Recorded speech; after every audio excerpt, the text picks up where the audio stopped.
Alors nous sommes en 2017-2018 et c'est le début de la visite de l'exposition Chaumart.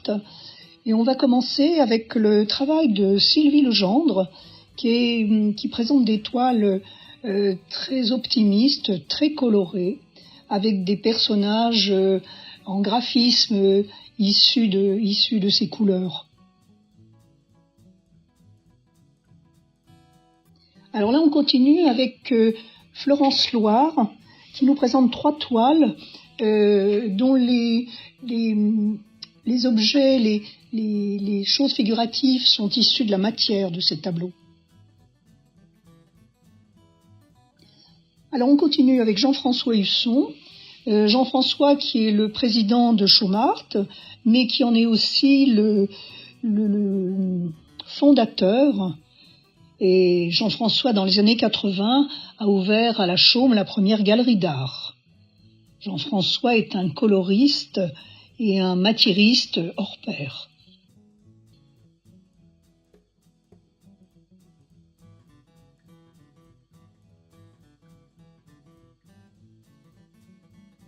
Alors, Sylvain Avria, des jeunes femmes très poétiques.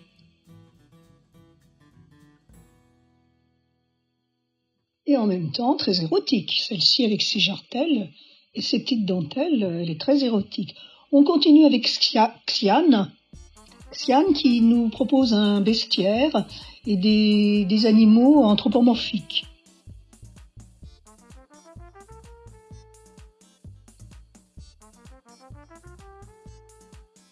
Alors Philippe Olivier, qui nous vient du bassin d'Arcachon, on sent bien ses influences de mer, qui propose de très belles peintures à l'huile, où certains détails flirtent avec l'abstraction. Alors nous avons la Penny Peckman, elle vient de Vouvant, et c'est une belle construction de la réalité, de construction et de déconstruction en même temps. Alors là, nous avons Daniel Mornay, qui a des thèmes japonisants, qu'il traite avec beaucoup d'humour, et on voit le mont Fuji se décliner sur toutes ses toiles. Alors là, on a le Fuji doit être à gauche, je suppose, mais on a Ganesh aussi. Alors là, le mont Fuji, je ne sais pas très bien où il est. Il faudrait lui poser la question. De nouveau le mont Fuji avec cette geisha vue de dos. Alors ici, nous avons les toiles de Françoise Parmentier qui vous parlent, dont je ne veux pas trop m'étendre dessus. Je suis très influencée par le rouge et le bleu. Là, j'avais proposé une toile où on voit une femme avec 6 en une, plus 3 dans les fonds, une véritable équation, je proposais. Donc là, on voit le rouge et le bleu, et en plus, j'ai joué avec les brillants et les mats. Le problème, c'est que sur la vidéo, on ne le voit pas trop. Ici, c'est mes femmes modèles. Alors, il y en a des fines, il y en a des replètes, il y a le petit bonhomme en bois là qui permet de dessiner les corps. Ici, c'est Platon numéro 2. C'est une petite référence à la caverne de Platon, bien sûr. Alors, nous avons là les toiles de Bernard Davies, qui vient de Nantes, et qui est un peintre non figuratif, voire totalement abstrait, et qui nous séduit par la richesse et la vibration de ses couleurs.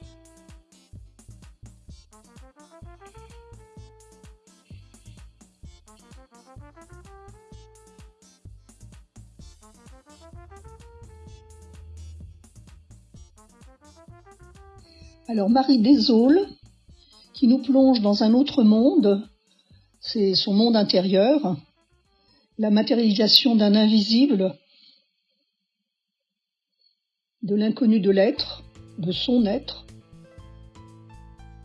comme beaucoup de peintres d'ailleurs quand on analyse les tableaux.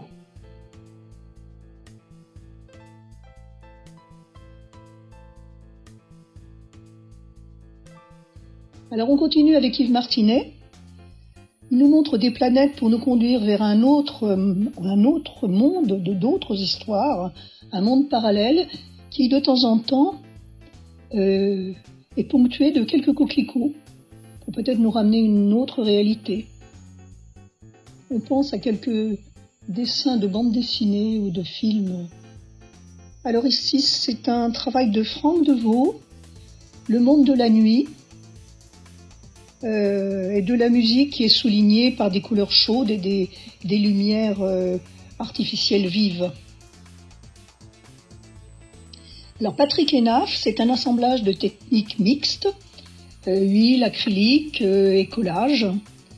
Il raconte des histoires graves ou légères, mais surtout il laisse au spectateur la possibilité d'interpréter ses propres tableaux. Alors là, nous sommes dans un monde des tableaux de Bernadette Riot, qu'elle nous fait rêver devant tant de douceur. Dans ces tableaux, rien ne vient troubler le calme. Des tableaux dans lesquels on a envie de rentrer et dans lesquels on a envie de rester. Alors un autre travail d'Evara, dit Visna. Elle propose un travail fait avec du sable. Alors ça, effectivement, c'est une technique qui suscite la curiosité des visiteurs. C'est réaliste et photographique, et on dirait un petit peu des photographies anciennes, un petit peu surannées par les couleurs qui arrivent. Alors Marif, qui propose un travail en plein charme. Là, on est derrière des vitres, on regarde derrière les vitres, on aimerait bien y rentrer dans ce tableau, notamment dans celui-là qui s'appelle Un dimanche à la campagne. On aimerait bien être dans les convives. Celui-là, il est un peu plus mystérieux. Alors là, c'est un travail très poétique, un monde poétique de Lapaki avec des camailleux d'orange. Elle travaille avec des camailleux de bleu. On trouve beaucoup les ronds chez elle, elle aime bien ça. Voilà encore, là, camailleux de bleu et vert. Ah, ici, nous avons deux petits personnages qui regardent des ballons ou des lunes, je ne sais pas. Alors après, on a Zoé Bayard. Zoé Bayard qui présente quelque chose de plus dur.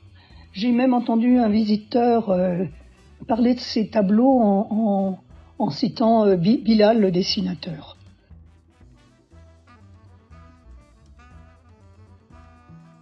Alors hop, là on replonge dans quelque chose de très gai, il y a de la joie, il y a de la vie. C'est Léa Domino qui propose ces peintures très positives avec une représentation un peu naïve des choses. Et en tout cas, elle nous fait aimer notre position dans la cuisine. Alors Jacques Vernojo, qui avec des personnages sans visage nous montre quelque chose de très, très poétique, des couleurs très douces. Et les personnages sans visage sont très agréables, mais les deux amoureux, là, on pourrait très bien imaginer leur allure, leur expression, de visage.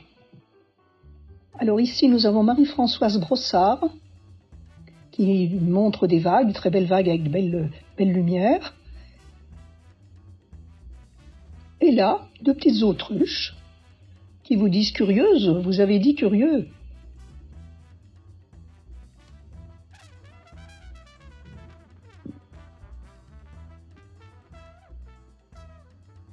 Alors Catherine Lebouille, qui propose des portraits avec des traits très vigoureux comme les marins représentés. Elle travaille beaucoup sur le passage du temps, sur les visages, sur la rouille, sur les objets.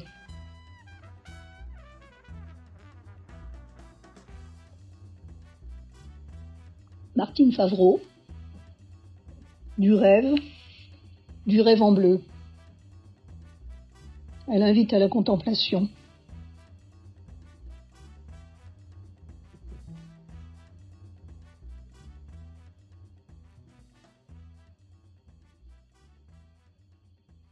Alors Sylvie Bergès, c'est un assemblage d'images issues de son vécu.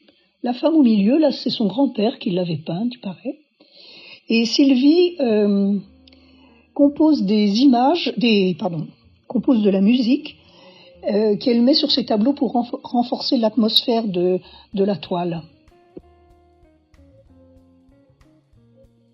Alors là, nous avons Sandrine Fuseau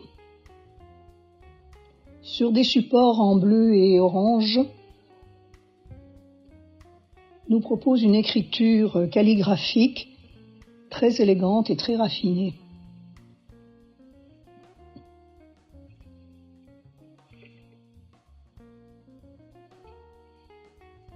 Alors Martine Lebidan, elle qualifie elle-même ses tableaux de sa peinture de déjanté.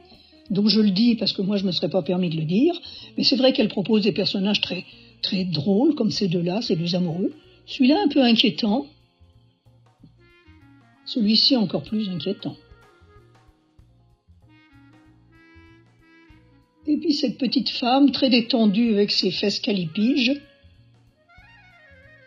Alors Florence Vervial, qui propose des belles couleurs, que ce soit figuratif ou plus dans l'abstraction.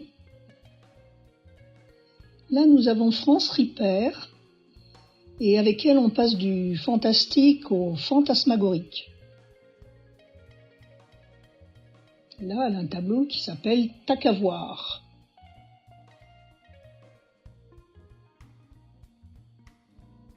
Alors là, c'est un travail de Bernadette Bordereau, c'est la seule qui présente des aquarelles. Elle travaillait autrefois à l'huile et quand elle a découvert la technique de l'aquarelle, elle a continué parce qu'elle a trouvé que c'était une technique qui l'amusait beaucoup. Elle aimait beaucoup travailler avec l'eau et les surprises que cette technique lui apportait.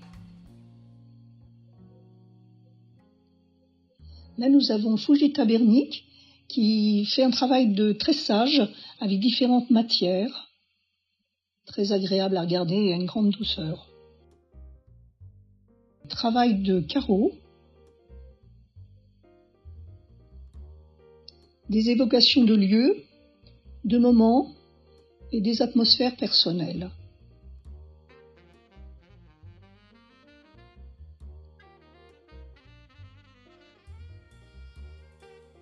Alors Tony Delon, qui dévoile des peintures très structurées, avec des touches de pinceau qui structurent justement ces peintures, ces tableaux. Alors là, on continue l'exposition Vertige avec les sculptures. Là, nous avons une sculpture de Justin Munitoke,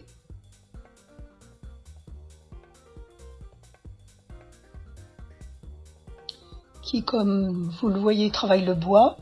Et là, notamment des sculptures plus étonnantes, ce sont des racines d'arbres. Et il fait sortir de ces racines des personnages étonnants, dans des positions encore plus étonnantes.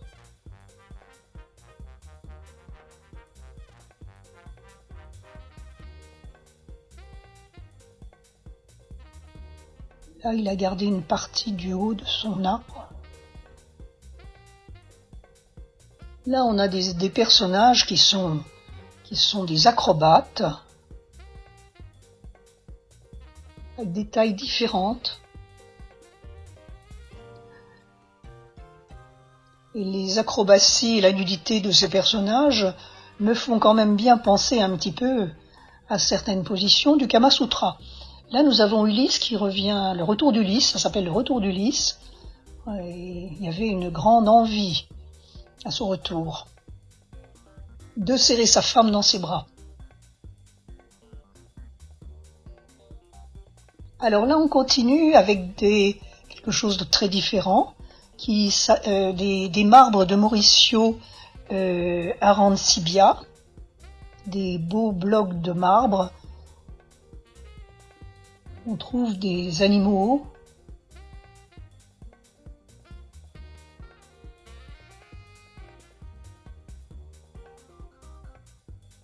des personnages, des visages.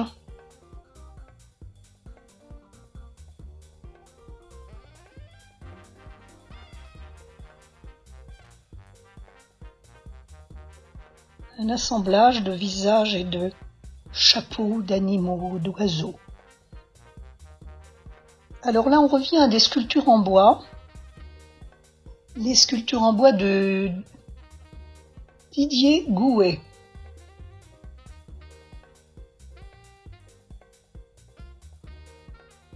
Ça s'appelle Abstraction.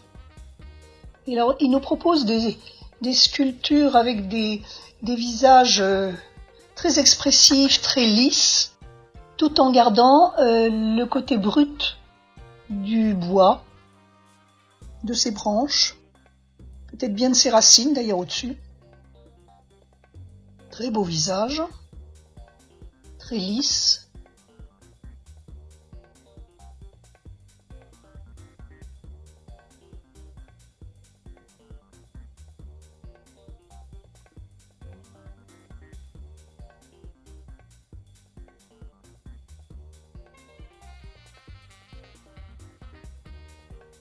Encore une tête de cheval magnifique,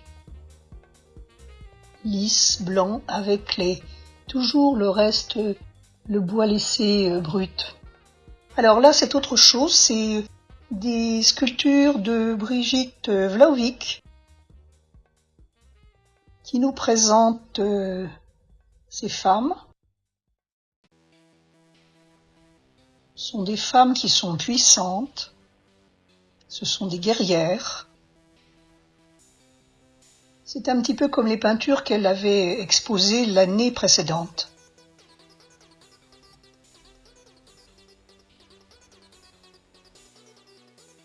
C'est une technique de raku, donc une technique excessivement difficile. Quand on met les sculptures dans le feu, on ne sait pas bien comment elles vont ressortir. Il y a un côté un petit peu, non maîtrisé, surprise, qui n'est pas inintéressant d'ailleurs.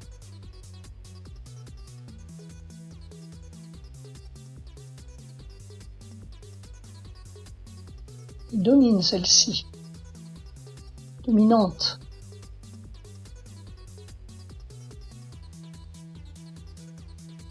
Alors là, nous avons le travail de Chaudart, qui travaille le métal, bien sûr. Il travaille le métal lisse, le métal mat. Il fait des assemblages entre ces métaux.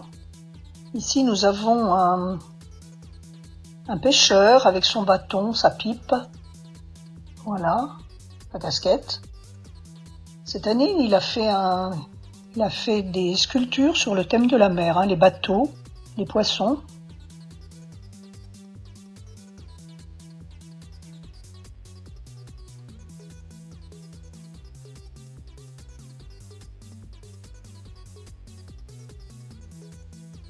Alors, nous avons là un travail de Françoise Lejeune. La danse en noir.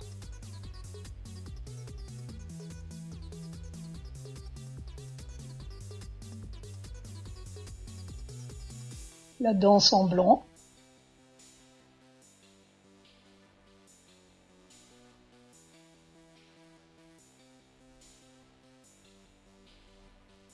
Celle-ci est un petit peu plus figée. Pas sûr que ce soit sur la danse d'ailleurs, celle-ci. Et enfin une scène de genre, avec une petite fille qui mange une glace sur un banc, et son petit chien qui aimerait bien manger la glace. Alors on continue avec les sculptures, les modelages de Ezzano. Alors on voit là des formes issues de la matière. Elles sont excessivement fines, délicates et raffinées. Et le contraste entre la matière des textures elles se mettent en valeur elles-mêmes. Alors on part sur les sculptures de Brigitte Pan. Alors elle nous présente ces pixies. Alors les pixies, ce sont des petits personnages issus de son imaginaire et de sa fantaisie. Elles sont gaies, joyeuses. Et Brigitte, tout au long des expositions, nous raconte leurs histoires. C'est une technique de raku. Une fois de plus, comme je le disais précédemment, c'est pas facile. Et Brigitte donne des cours de raku dans son atelier des soupirs, tout un programme. Donc l'atelier des soupirs qui se trouve à Bouaye, au sud de Nantes. C'est là où on découvre le côté aléatoire des couleurs et de ce qui va sortir du four, ou plutôt du feu.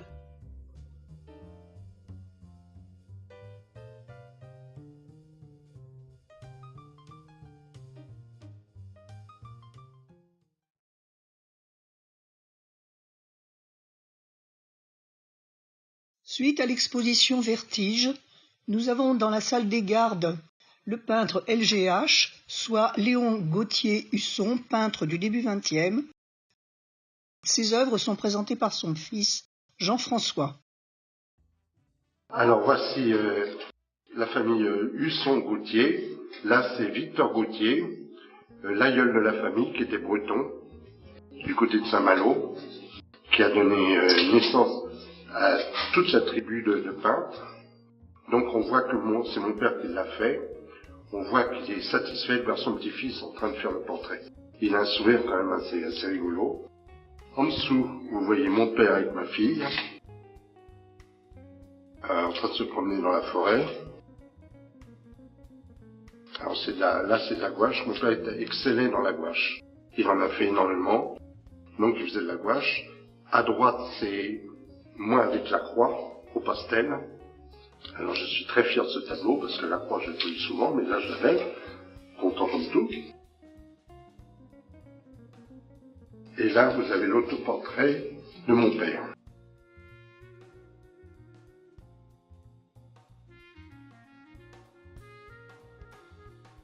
En dessous, c'est une vue de Noirmoutier, c'est le bois de la chaise à Noirmoutier, fait par mon père évidemment. Alors c'est de l'huile. Il n'est pas verni, ça se voit, il est vieux ce tableau. Il faut que je le retravaille un peu, que je le revernisse. Mais c'est le bois de la chaise. Alors il peignait beaucoup dans la campagne. Ça, ce sont les bords du loin. Alors c'est de la gouache. C'est de la gouache très libérée. Il ne s'occupait pas trop du détail, il cherchait que les masses de couleurs. Là, c'est le jardin des plantes. C'est à Paris. Il habitait au Jardin des Plantes. Alors c'est une partie du Jardin des Plantes, c'est le labyrinthe du Jardin des Plantes. Avec celle-là aussi, au-dessus.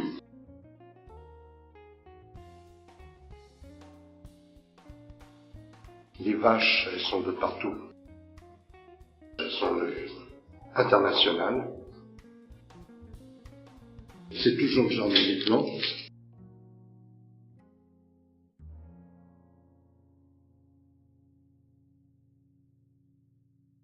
Alors c'est de la gouache aquarellée, c'est-à-dire il était expert dans l'art de la gouache, il arrivait à faire de l'aquarelle avec de la gouache. Au-dessus c'est un jardin, plein de souvenirs, parce que c'est le jardin que j'ai connu gamin. Alors évidemment, mon cœur saigne quand je vois. Évidemment maintenant, au point de vue composition, il y a des choses que je ne ferai plus, ou je corrigerai, je me dirais de le corriger. Enfin, pour moi, ça parle beaucoup. Alors ça, c'est dans la brise, parce que j'ai une sœur qui habitait dans la brise. Donc c'était... ce qu'il faisait dans la brise, c'était des champs de blé, il adorait ça, des champs un peu à l'abandon, etc. Oui. Alors ça, c'est de l'huile. Alors là, bon, il y a trop rien à dire, c'est un bouquet de fleurs. Et puis en dessous, c'est Brunois, en Seine-et-Marne. Alors maintenant, ça a changé, il y a des immeubles à la place de cette ferme.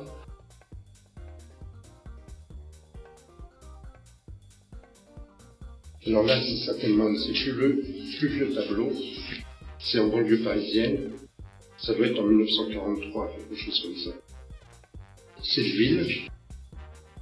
En hiver, une vue, je pense que c'est Villiers-sur-Marne, mais dans les hauts de Villiers-sur-Marne, en 43, voilà, oui. Là, cette vue ici, c'est une vue dans la Drôme, faire Dieu-le-Fit dans la Drôme. Alors c'est de l'huile, mais c'est de l'huile de l'époque. Il faudrait que je revernisse tout, c'est un peu terne. Hein. Alors ça, c'est Coulommiers, c'est le petit Morin, ou le grand Morin, je sais pas, c'est un des Morins, un des frères Morin, qui est à Rose-Coulommiers, voilà. Et celle-là, alors c'est ici, c'est plus vers Pornic, c'est la femme dans les marais avec sa vache. La maraîchine, voilà. Alors le cadre est mal mis parce qu'on n'a pas de moyens. Et ça, c'est une aquarelle d'une forêt en aquarelle. Là, il y a Notre-Dame. Alors les gens me disent, mais il n'y a pas d'arbre devant Notre-Dame, mais lui, il l'a fait à l'époque, il y avait des arbres. Voilà, c'est une preuve du passé. Et ça, ce sont des forêts. Alors celui-là en bas, il doit dater des années 44-45. C'est la forêt du côté de Touquin. Ils appellent ça la forêt du Polygone, je crois. C'est en pleine forêt. Il avait un copain qui était bûcheron, qui abattait des arbres. Et on chauffait l'hiver avec ça. Donc c'était... Ouais. Ben, on l'a sauté pendant la guerre. Hein. Et dans cette forêt, il y avait un camp de nazis, un truc comme ça, un truc très important. Et je me souviens qu'on était fouillés par les nazis à l'époque. Ben, c'est la même forêt, mais pris 20 ans plus tard. Là, alors là, c'est le mystère. Ces deux-là, je sais pas où c'est. Ça, je sais pas du tout où c'est. Et comme il ne marquait pas derrière ces tableaux où c'était, et d'ailleurs souvent il ne signait même pas. Alors je me demande si c'est pas Sens, dans le Lyon là-bas. Parce qu'il avait des copains là-bas. Et ça c'est Châteauneuf de Gadagne, c'est dans le Vaucluse, à côté d'Avignon, parce que j'ai de la famille là-bas, et ça s'appelle la Porte du Vent. C'est-à-dire quand il y a du Mistral, on peut pas passer la porte, quoi. C'est à peu près ça. Alors là, ça c'est marrant parce que les gens d'ici, il y a des gens, des touristes qui sont venus, c'est Ferrières-en-Brie, ça s'appelle la Tafarette. Et quand j'étais gosse, on allait se baigner là-dedans. C'est une petite rivière. En bas, alors on sait pas où c'est. Ça doit être en Provence. Il est beau celui-là. Alors c'est toujours de la gouache. En haut, c'est la Seine-et-Marne, c'est vers Touquin, Coulommiers. On connaît un peu. Et là, c'est sa maison à Noirmoutier. Il habitait à Noirmoutier, à côté... Alors, la maison s'appelait Pierre-Joseph, dans le bois de la Chaise, à côté de l'hôtel Saint-Paul. Et je suis passé l'autre fois en voiture devant, la maison existe toujours. Les arbres ont été taillés, elle est propre maintenant, mais c'est toujours ça. Toujours habité. Et en dessous, c'est un pastel qu'il a fait, alors là, je ne sais pas d'où c'est. Voilà. Voilà, ça c'est les tableaux de Léon Gauthier. Et le grand, alors là-bas, c'est son dernier tableau. C'est-à-dire, moi j'étais élève aux Beaux-Arts, j'avais un atelier à Paris, et tous mes copains vont le voir, ils disent, monsieur Song, il faut changer de style, il faut avancer, être plus moderne. Il le poussait à faire de l'abstrait. Il a fait beaucoup d'abstrait, et ça c'est son dernier tableau. C'était la couleur qui m'intéressait. Ah oui, c'était son truc, la couleur. Ça, c'est le fils, c'est moi. Alors ça, c'est une vue un peu de la Chaume, un petit peu spéciale.